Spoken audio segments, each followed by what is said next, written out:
अवघा रंग एक झाला,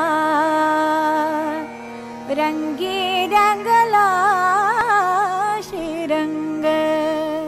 अध्यात्म और मूल्यों से सजा कार्यक्रम रंग नवे जरूर सुने आपके अपने पसंदीदा रेडियो स्टेशन रेडिओ शिवनेरी पर 90.4 FM। आवाज तुमच्या आमच्या। रंगी रंगला श्रीरंग, अवघा रंग एक झाला। नमस्कार, मी शीतल भिसे स्वागत करत आहे तुमचे रंग नवे या कार्यक्रमामध्ये। तुम्ही ऐकत आहात रेडिओ शिवनेरी 90.4 FM। आवाज तुमचा आमचा।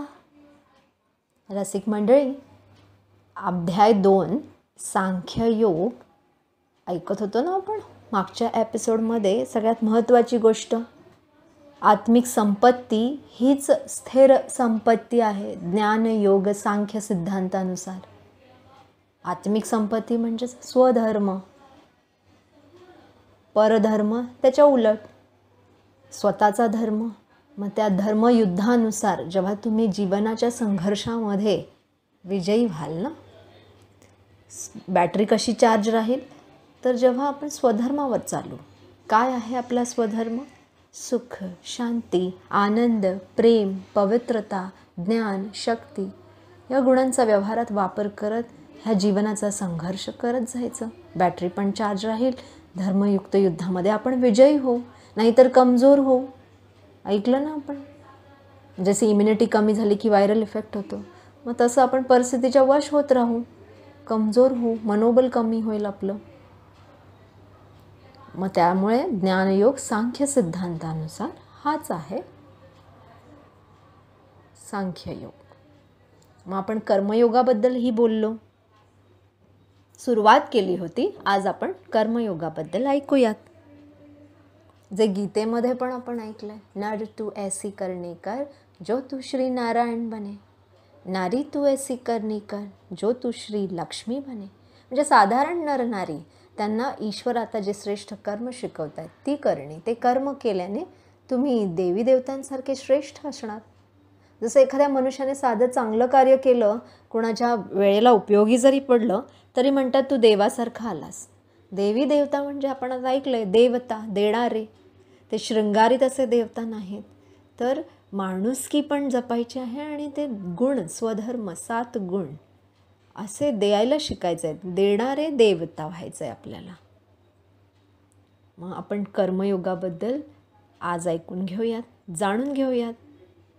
भगवंत 53व्या श्लोकाच्या पुढे मग कर्मयोगाचं ज्ञान देत आहेत। काय सांगतात ईश्वर? की तुम्ही युद्धात जर मरण पावलात तरी पण तुम्ही काय व्हाल? स्वर्गाचं राज्य प्राप्त कराल। ऐकलं ना आपण हे? आणि जरी आपण या युद्धामध्ये जीवनाच्या संघर्षामध्ये विजयी झालो तर या पृथ्वीवरच स्वराज्य भोगू। स्वतःचं राज्य म्हणजे स्वतःवर कंट्रोल, हे झालं स्वराज्य। आपण उदाहरणं ऐकले कितीतरी स्वधर्मावर चालणारे, गौतम बुद्ध, महावीर स्वामी, स्वामी विवेकानंद, मदर टेरेसा, उषा दिदी तर सांगतात ह्या प्रजापिता ब्रह्मकुमारी ईश्वरीय विश्वविद्यालयाचे फाउंडर पिताश्री ब्रह्मा बाबा, त्यांनीही स्वतःची बॅटरी चार्ज केली आणि इतरांनाही तेच सांगितलं, प्रेरणादायी तुमचं जीवन बनवा, स्वतः चार्ज व्हा आणि दुसऱ्यांना एम्पॉवर करा। ऐकलं आपण, विवेकानंदांनी पण असंच आवाहन केलेलं, मला अशीच युवा शक्ती 100 ब्रह्मचारी मिळाले तर मी हा जगाचा नक्षा बदलून टाकेल। पण दुर्दैव, असं कोणीच युवा शक्ती नाही आहे जे ब्रह्मचर्यात राहतील। आज ब्रह्माकुमारीमध्ये 40,000 असे ब्रह्मचर्यामध्ये राहणारे सेवाधारी आहेत, जे प्रत्येक सेंटरवर बहिणी ब्रह्मचर्यात राहत आहेत आणि या 7 गुणांच्या आधारावर स्वतःची बॅटरी पण चार्ज करत आहेत आणि दुसऱ्यांनाही एम्पॉवर करत आहेत। प्रत्यक्ष परिवर्तनाची ही प्रक्रिया चालू आहे। स्वामी विवेकानंदांनी जो संकल्प केलेला, पण दुर्दैवाने त्यांना कोणाचा सहयोग नाही मिळाला, पण हे परमेश्वराचं कार्य चालू आहे। प्रत्यक्ष ईश्वर हे कार्य कसे पिताश्री ब्रह्माद्वारा चालू आहे। युवा शक्ती असे ब्रह्मचारी पवित्र आत्मे जे सेवाधारी आहेत आणि हे कार्य चालू आहे. स्वतःची बॅटरी पण चार्ज करतायत स्वधर्माने आणि दुसऱ्यांनाही एम्पावर करत आहेत. मग कर्मयोगामध्ये आपण ऐकलं की आपण जर या धर्मयुद्धात जीवनाच्या संघर्षात स्वधर्माच्या आधारावर विजयी झालो तर इथेच स्वराज्य भोगू, स्वतःचं राज्य, आपलं मनोबल वाढेल, स्वतःचा स्वतःवर कंट्रोल असेल. म्हणजेच खरं तर हे युद्ध आसुरी आणि दैवी संस्कार याच्यामध्ये चालतं. असे काही कोणी देवी देवता आणि असुर असतात आणि त्यांचं युद्ध होतं असं नाही. आपल्या मनामध्ये ज्या वाईट प्रवृत्ती, वाईट विचार म्हणजेच आसुरी वृत्ती आणि जे श्रेष्ठ शुद्ध शक्तिशाली विचार म्हणजेच ती दैवी वृत्ती, दैवी संस्कार, चांगले विचार, वाईट विचार यांचं द्वंद्व चालूच असतं. हे ते युद्ध, मनामध्ये चालणाऱ्या युद्धाची ती गोष्ट आहे. असे कोणी असुर आणि देवी देवता नाहीच आहेत असे शिंग असलेले खूप भयानक. तर ॲक्च्युली मनामध्ये वाईट विचार आणि वाईट कर्म करणारे ते आसुरी वृत्तीची माणसं म्हटली जातात. जसं आपण म्हणतो हा मनुष्य नाही, हा तर एकदम दानव आहे. जर एखाद्याने असं वाईट काम केलं तर नराधम म्हटलं जातं त्याला, आणि एखाद्याने खूप श्रेष्ठ कार्य केलं तर हा देव माणूस आहे म्हटलं जातं. मग तेच आहे दैवी प्रवृत्ती आणि आसुरी प्रवृत्ती, हेच आपल्याला लक्षात घ्यायचं आहे.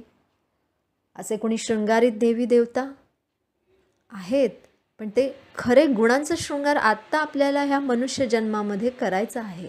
मग येणारी ती सतयुगी दैवी सृष्टी जिथे संपूर्ण देवी देवतांचं राज्य असेल, तेच ते राज्य. एक धर्म, एक भाषा, एक आचार, एक विचार, व्यवहार, एकता, सर्व सुखी असतील आणि सर्व चरित्रवान पण असतील, गुणवान असतील. आज तेच तर आहे ना. माणूस धर्मभ्रष्ट, कर्मभ्रष्ट आणि चरित्राने गरीब होत चालला आहे. चारित्रिक गरिबी जास्त वाढली आहे.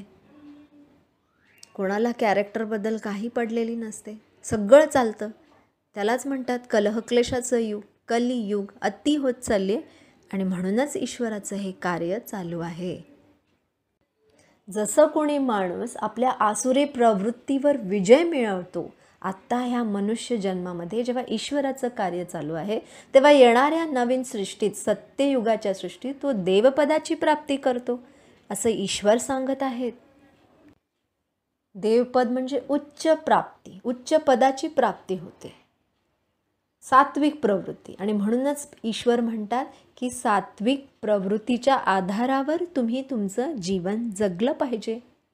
घेते इथे एक छोटासा ब्रेक, तोवर तुम्ही ऐकत रहा रेडिओ शिवनेरी 90.4 FM, आवाज तुमचा आमचा.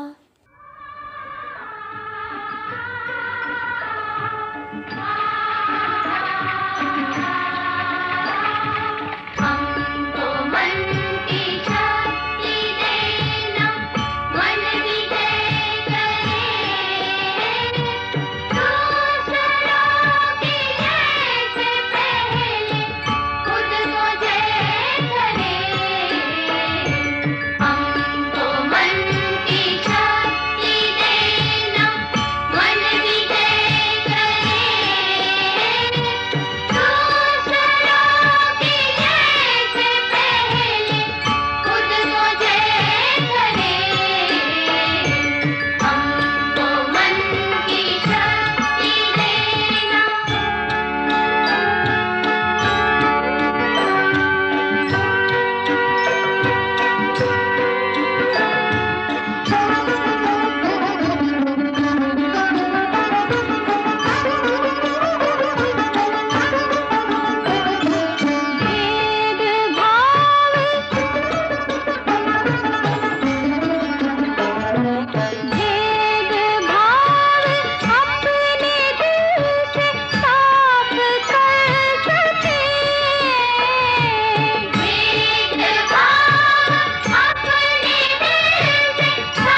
ब्रेकनंतर पुन्हा तुमचे स्वागत आहे रेडिओ शिवनेरी 90.4 FM, आवाज तुमचा आमचा. ब्रेकपूर्वी काय चाललं होतं आलं लक्षात? दैवी प्रवृत्ती, आसुरी प्रवृत्ती. ईश्वर काय म्हणाले की सात्विक प्रवृत्तीच्या आधारावर तुम्ही येणाऱ्या नवीन सृष्टीमध्ये उच्च पदाची प्राप्ती, देवपदाची प्राप्ती कराल. सात्विक प्रवृत्ती म्हणजे शुद्ध, श्रेष्ठ, शक्तिशाली विचार, दैवी संस्कार, 7 गुण, सुख, शांती, आनंद, प्रेम, पवित्रता, ज्ञान, शक्ती या आधारावर सर्व व्यवहार करायचे आहेत. मग भगवंत कर्माचा आधार आणि विशेषता पण सांगतात. मग ईश्वर सांगतात या कर्माच्या आधारावर जर तुम्ही कर्म कराल तर तुम्ही कर्माच्या बंधनातून मुक्त व्हाल. आता हे कर्म म्हणजे कोणते? तर स्वधर्माच्या आधारावर कर्म. प्रत्येक कर्मामध्ये तुमचा स्वधर्म असेल. तुमच्या वागण्यात, व्यवहारात सुख देणाऱ्या गोष्टी कराल, शांती, आनंद, प्रेम, तुमचं वागणं पवित्र असेल, शुद्ध असेल, मनात एक बाहेर एक नाही, सगळ्यांबद्दल तीच भावना, शुभ भावना, कुणाला कधी तुम्ही फसवणार नाही, जे तुम्ही बोलाल तसेच वागाल, प्रत्येकाशी एकनिष्ठ राहाल, कधी कुणाला बोलाल नंतर बदलून जाल. हे सगळं काय आहे? त्यामुळे मग नात्यांमध्ये दुरावा येतो, गैरसमज वाढतात, एखादी व्यक्ती दुःखी पण होते. प्रत्येकजण आपल्या जीवनामध्ये काहीतरी ध्येय घेऊन चाललेला आहे. जर प्रत्येक व्यक्ती स्वधर्माच्या आधारावर एकनिष्ठ राहिला तर आज जगात दुःख येणारच नाही किंवा कोणी दुःखी होणारच नाही. प्रत्येक व्यक्ती बोलेल तसाच वागला तर बोले तैसा चाले त्याची वंदावी पाऊले, आपण ऐकले ना हे. पण आज लोक फक्त थोड्या वेळापुरती बोलतात, बोलायला म्हणून बोलून जातात आणि मग बदलून जातात. आणि एखादी व्यक्ती त्या बोलण्यावर, त्या गोष्टीवर विश्वास ठेवते आणि काय होतं मग? तुम्हाला पण अनुभव असतील. मग हे असं काहीच घडणार नाही. हे असे कर्म ज्याने दुसऱ्यांना सुख मिळेल, शांती मिळेल, प्रेम मिळेल, आनंद मिळेल. व्यवहारात तुमच्या पवित्रता असावी, एकनिष्ठ असावं तुम्ही. तुमचं मन असं सतत बदललं नाही पाहिजे. आज कलियुग कशामुळे आहे? ह्या वाईट गोष्टी का वाढल्यात? बरीच नाती का तुटत आहेत? चारित्रिक गरिबी आली ना, एक्स्ट्रा मॅरिटल अफेअर्स होतात. लव्ह मॅरेज असले तरी ते सक्सेसफुल होत नाहीत, किंवा ते असून पण दुसरं पण असतं. काही कळत नाही माणसाच्या मनाचं, काही थांग लागत नाही. म्हणजे त्याला किती त्याची भूक आहे, कोणती ओढ आहे, कसला शोध आहे. एक तर एक टिकून राहते का व्यक्ती?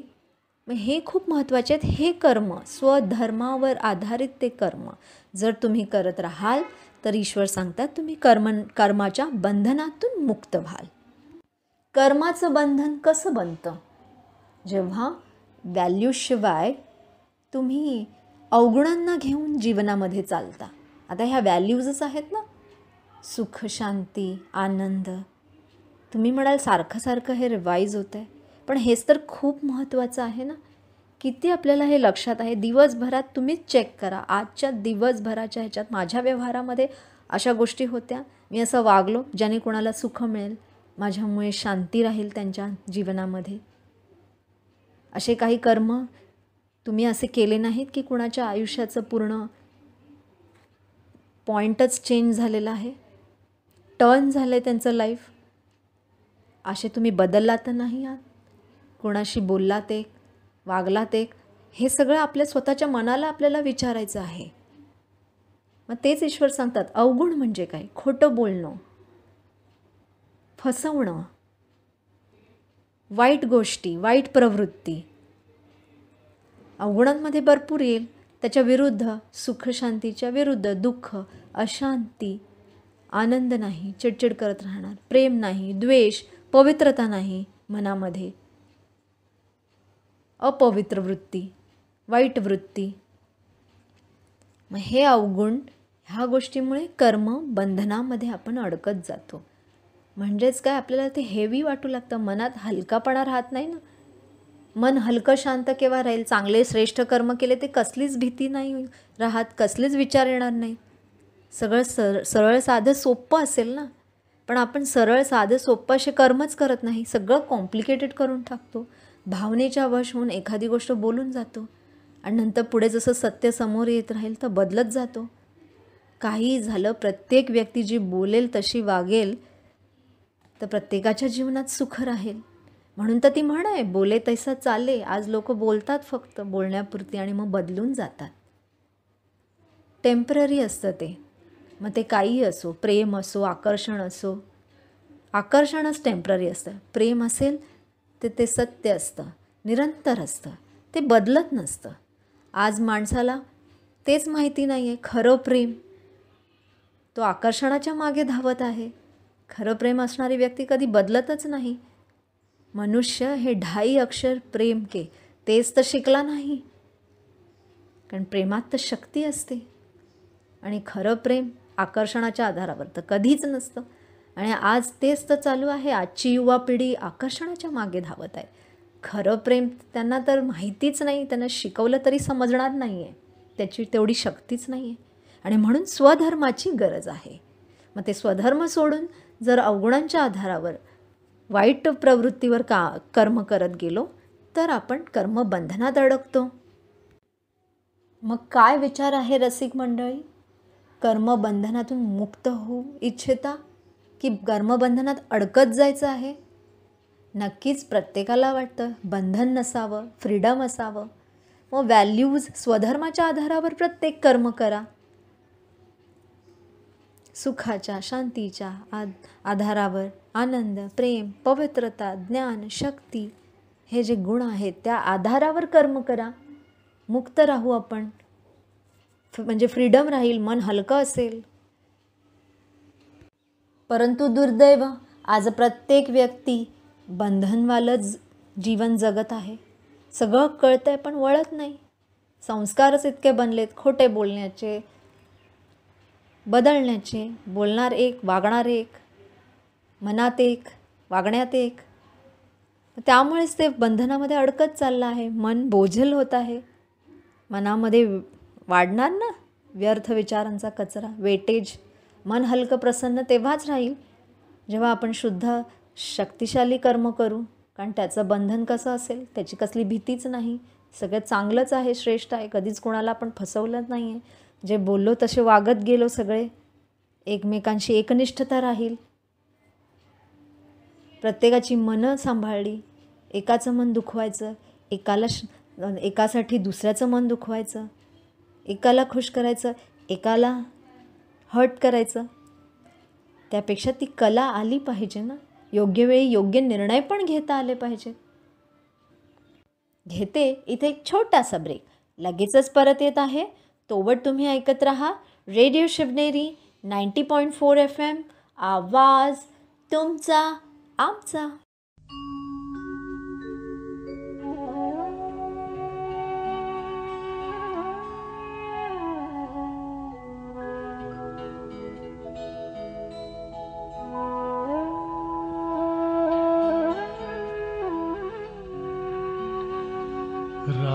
राजयोगी बनो राजयोगी,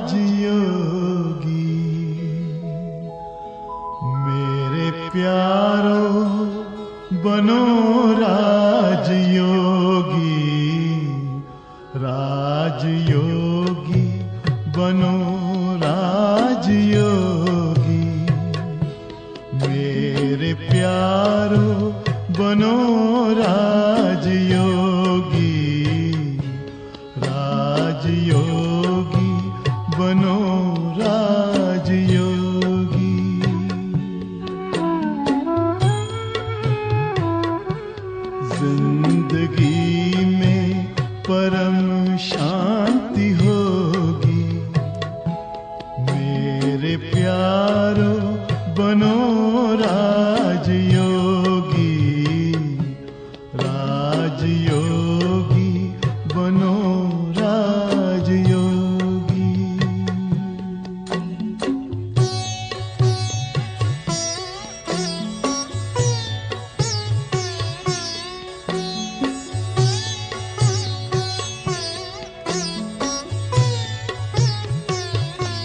मन का दर्पण दमकने लगेगा, आत्मचिंतन चमकने लगेगा।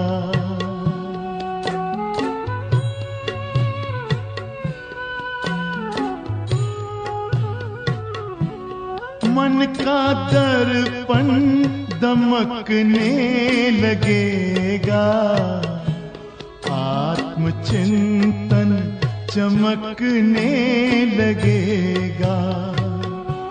योग पथ पर जरा चल के देखो, सारा जीवन महकने लगेगा।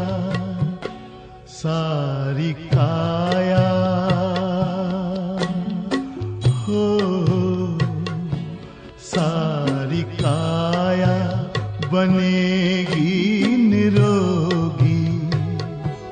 मेरे प्यारो बनो राजयोगी, राजयोगी बनो राजयोगी।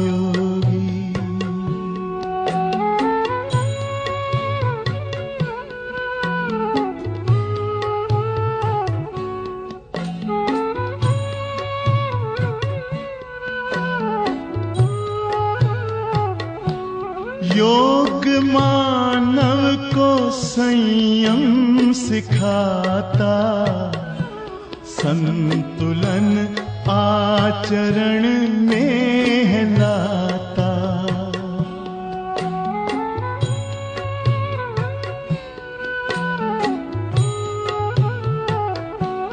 योग मानव को संयम सिखाता, संतुलन आचरण में लाता। आत्मा और परमात्मा का ये मिलन हर घड़ी है कराता। योग महिमा हो,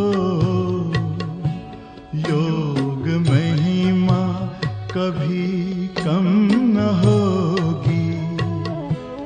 मेरे प्यारो बनो राजयोगी, जिंदगी में परम शांति होगी। मेरे प्यारो बनो राजयोगी, राजयोगी बनो राजयोगी।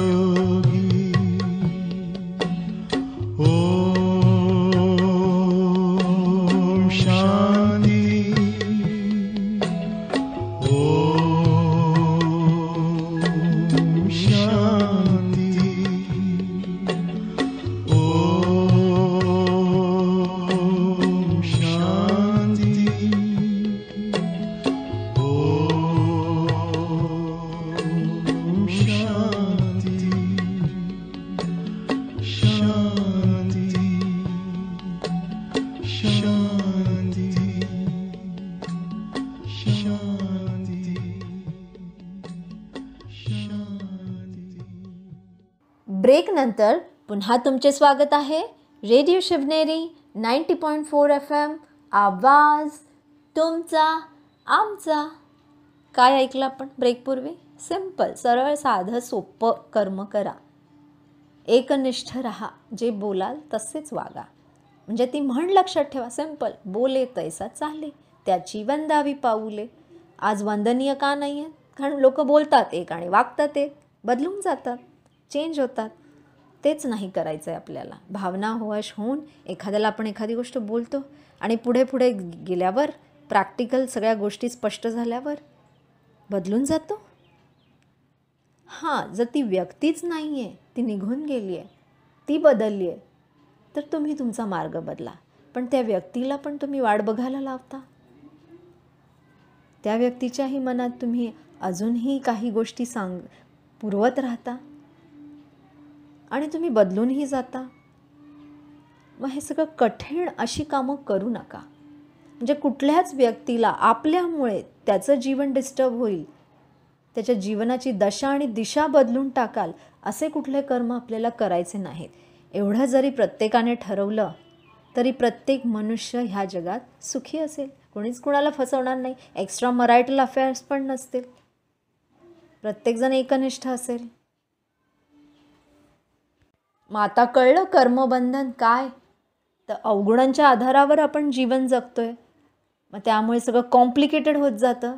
त्याच्यातून मुक्त कसं होणार? अडकतच चाललो आहे आपण. वाईट प्रवृत्ती, वाईट गोष्टी सुटतच नाही आहेत. त्यामुळे हे लक्षात ठेवायचं आहे. स्वधर्माच्या आधारावर प्रत्येक कर्म करत राहिलो तर आपण कर्मबंधनापासून मुक्त राहू, फ्री राहू. कोणत्याच कर्माचं दडपण आपल्या मनात नसणार आहे. प्रत्येकजण कर्मबंधन मुक्त जीवन अशीच इच्छा करतं ना. कुणाला बंधनामध्ये अडकायचं आहे? कुणाला बंधन हवं असतं? प्रत्येकाला फ्रीडम आवडतं, हो ना? नंतर पुढे ईश्वर सांगतात, भगवंत म्हणतात, यामध्ये बीज नाश नाही पावत आणि प्रकृतीकडे पण असा कुठला उपाय नाही की त्याला नष्ट करू शकेल. म्हणजे कर्माचं बीज त्याबद्दल बोललं जाते. बीज नाश पावत नाही. जे कर्म कराल ते परत त्याचा रिझल्ट आपल्याला मिळणार आहे. मग का नाही चांगलेच कर्म करायचे? जे फेकणार आहात तेच परत येणार आहे. जे पेरणार आहात तेच उगवणार आहे. तेच भगवंत सांगतात की यामध्ये बीज नाश नाही पावत आणि प्रकृतीकडे पण असा कोणताच उपाय नाही की ते बीज नष्ट करू शकेल. मग वाईट कर्माची बीज जर बोवली तर काय होईल? मग का नाही श्रेष्ठ कर्माचेच बीज आपण पेरूयात. मग स्वधर्माच्या आधारावर आपण जे कर्म करू ते किती पॉवरफुल असतील, किती शक्तिशाली, की बीज नाशच नाही पावत आणि प्रकृतीकडे पण असा कोणताच उपाय नाही की ते नष्ट होईल. मग का नाही स्वधर्माच्या आधारावरच प्रत्येक कर्म करून कर्माच्या बंधनातून मुक्त राहूयात आपण. पुढे ईश्वर सांगतात की ह्या कर्मामुळे जे तुम्ही धर्म संपादन केलेलं आहे, म्हणजेच पुण्य अर्जित केलेलं आहे, ज्यालाच धर्म म्हटलं, म्हणजे जे व्हॅल्यूजना आपण अर्जित केलं आहे, पुण्य जे पण कमावलं आहे, ते जन्म मृत्यूरूपी हे जे भय आहे त्यापासून पण आपला उद्धार करवतं. म्हणजे असं कर्म. आज जीवनामध्ये सगळ्यात मोठी भीती कशाची आहे? द ग्रेटेस्ट फिअर कोणतं आहे आयुष्यामध्ये? मरणाचं भय. बऱ्याच व्यक्तींना मृत्यूची भीती असते. का असं? कारण प्रत्येक व्यक्ती हे जाणते की ह्या संपूर्ण जीवनामध्ये मी काय असे एवढे श्रेष्ठ चांगले कर्म केलेले नाहीत. जितके वाईटच कर्म केलेले आहेत, चांगले कर्म तर केलेले नाही. प्रत्येक व्यक्तीला आपली स्वतःची जीवनाची हिस्ट्री तर माहितीच असते. म्हणजे त्याच्यापेक्षा जास्त दुसरं कोणीच त्याला ओळखू शकत नाही, हो ना? आणि म्हणूनच असं चांगले कर्म, श्रेष्ठ कर्म केलेले नाहीत आणि मग मृत्यूची गोष्ट ऐकली की माणसाच्या मनामध्ये भीती निर्माण होते त्याबद्दल. कारण सगळे वाईट अशीच कर्म झालेले आहेत. त्यामुळे मनात भीती येत राहते की माहिती नाही मृत्यूनंतर मग असा कोणता जन्म असेल माझा, कारण श्रेष्ठ कर्मच नाही आहे ना, जास्त करून वाईट कर्म केलेले आहेत. मग ही भीती मनात येत राहते. म्हणून प्रत्येक मनुष्याला मृत्यूचं भय जास्त असतं. मग मनात विचार येत राहतात, मग ती जीवनाची क्वालिटी कशी असेल? जो पण जन्म असेल, सुख मिळेल की दुःख मिळेल? आणि म्हणूनच प्रत्येक मनुष्याला मृत्यूचं जास्त भय असतं. अगदी डॉक्टरकडे जरी गेलेत कोणी पेशंट असंच सांगतात की मला मरायचं नाही आहे. कशाला जातो आपण डॉक्टरकडे? ठीक होण्यासाठीच ना. कुणालाच मरायचं नसतं. का असं? कारण आता तरी इथे तरी सुखसुविधा आहेत ना. भले कर्म वाईटच केलेत पण काहीतरी थोडंफार चांगलं मिळतं आहे. सगळीकडून वाहवा होते. वाईट वागलं आहे तरी कितीतरी अशी कर्म केलेत पण मिळालं इथे सगळं नीट. मग त्यांना असं वाटतं इथून नाही मला एक्झिट मारायची. मग असंच वाटतं सुखसुविधांच्या आधारावर थोडं सहन करू आपण ह्या जन्मामध्ये, पण मला मरायचं नाही. प्रत्येक मनुष्याच्या मनात असाच विचार येत असतो. परंतु या स्वधर्माच्या आधारावर जे पण कर्म केलेले आहेत ते इतके पॉवरफुल आहेत की जरी शरीर सुटेल म्हणजेच मृत्यू पावेल, मरण पावेल कुणी, तरी पण माझा पुढची गती खूप चांगली असणार आहे ही मनामध्ये कॉन्फिडन्स असतो. माझे कर्म श्रेष्ठ आहेत, मी पुण्यकर्म केले, मी पुण्य अर्जित केले, माझी ही श्रेष्ठ संपत्ती, हे श्रेष्ठ संस्कार घेऊन मी पुढचा जन्म घेणार, माझं सगळं चांगलं असणार, माझी गती चांगली असणार, त्यामुळे मृत्यूचं भय नसतं. म्हणजेच जन्म मृत्यूच्या भीतीपासून पण उद्धार करणारा आहे. ह्या स्वधर्माच्या आधारावर केलेल्या कर्माने जे संपादित करतो आपण, अर्जित करतो पुण्य, तर भीती जाते ना आपली, उद्धारच आहे ना. जन्म मृत्यूच्या या भीतीपासून आपण परे असतो, रिलॅक्स असतो. माझं कर्म चांगलं आहे, कुठेही गेलो, आत्ताही शरीर सुटलं तरी माझी गती खूप चांगलीच आहे. नो टेन्शन, काहीच दडपण नाही आहे मनावर. इथून गेलो, पुढचा जन्म खूप चांगल्या घराण्यातच असणार, कॉन्फिडन्स असतो हा. चांगली परवरिश मिळेल, श्रेष्ठ संस्कार घेऊन त्या घराण्यात गेलेलो असू, तिथे पण आपण दुसऱ्यांना एम्पॉवर करू आपल्या गुणांनी, आपल्या कर्माने. संस्कार आहेत ना आत्ताचे श्रेष्ठ, तिथे पण ते तसेच ॲक्टिवेट असतील, आता इमर्ज होतील, मग तिथे परत इमर्ज होतील. जन्ममृत्यूमध्ये हे मर्ज इमर्ज चालू असतं. बघा कुठलं बाळ जन्मतः 3 वर्षाचं असलं तरी पियानो वाजवतं, त्याला कोणी शिकवलं? संस्कार घेऊन आले. तसे हे श्रेष्ठ कर्माचे पण संस्कार असतात. आपले व्यवहार जर चांगले असतील, स्वधर्मावर आहेत, तर पुढचाही जन्म आपण तसेच श्रेष्ठ व्यवहार करू, सगळ्यांना इन्स्पायर करू. मग कशाला असेल मरणाची भीती? चांगलंच होणार आहे ना जे काही होणार आहे ते पुढे.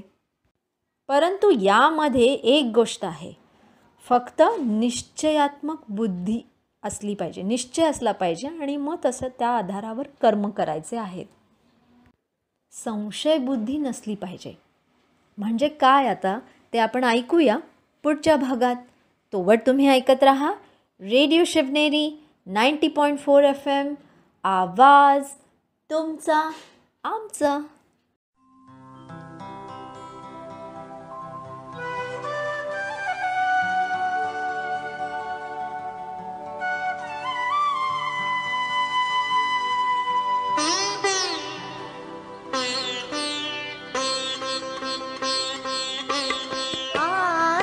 चिंतन से ही होगा आत्म परिवर्तन, आत्मचिंतन से ही होगा आत्म परिवर्तन, आत्म परिवर्तन करेगा, आत्म परिवर्तन करेगा, विश्व परिवर्तन आत्मचिंतन से ही होगा.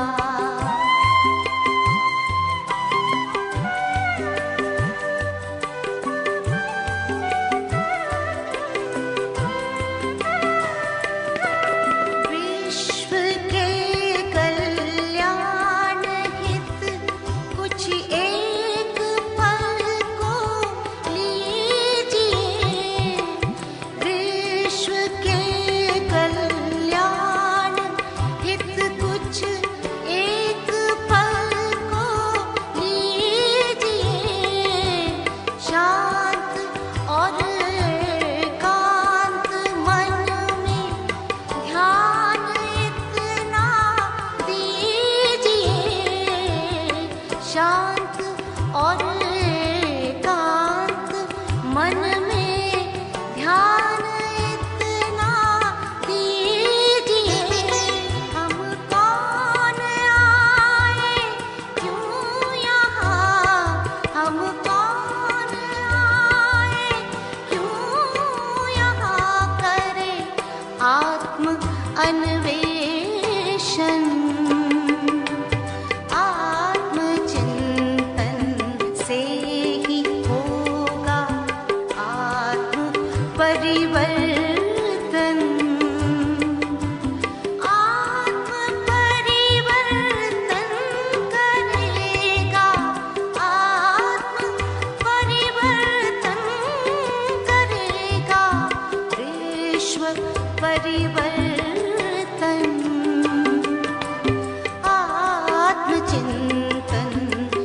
ही